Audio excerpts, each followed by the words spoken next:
ګرانو کتونکو سلامونه. یو ګنټه باران په 400 کې وشو. 400 دی وخت کې په اوبو کې ډوبه ده. MC1 MC2 MC3 MC4 د صوبایي حکومت کارکردګي په ډاګه کوي.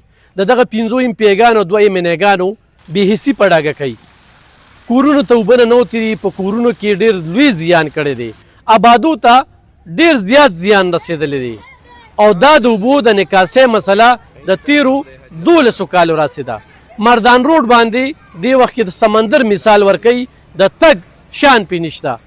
په 400 زوړ بازار کې د خپو د خودو ځای نشته. سهار چې باران شوی دی بهر څوک راوتلی نه دي.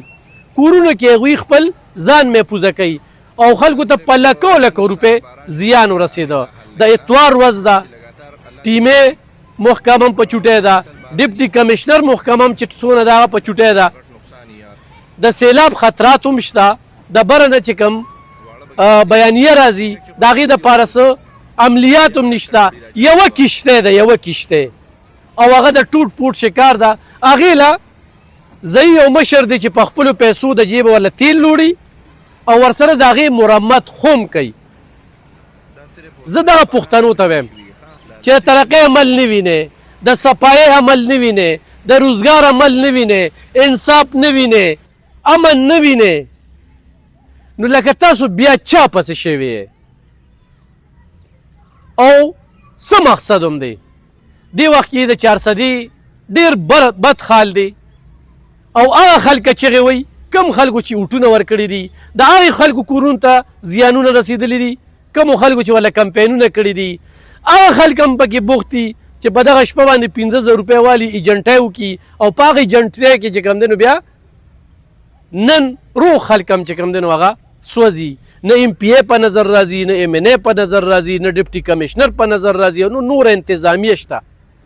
ګندونه انتخا ته رسېدلي او د خلکو دومره بد حال دی، قبرونو ته زیانونه رسېدلي دي.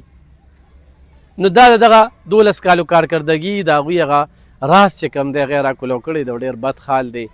الله دې دې خلکو په حال باندې رحم وکړي.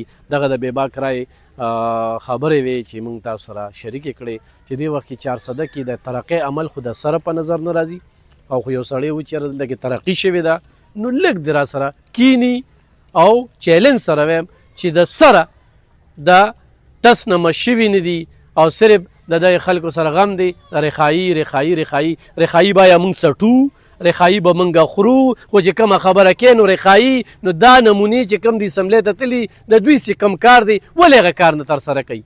نو خو چېرې 400 کې دې نکاسۍ د صورتحال د توجه ونه شوه نو 400 کې به ډېرو خلکو آبادو ته راتلونکي وخت کې یو ډېر لوی زیان ورسي.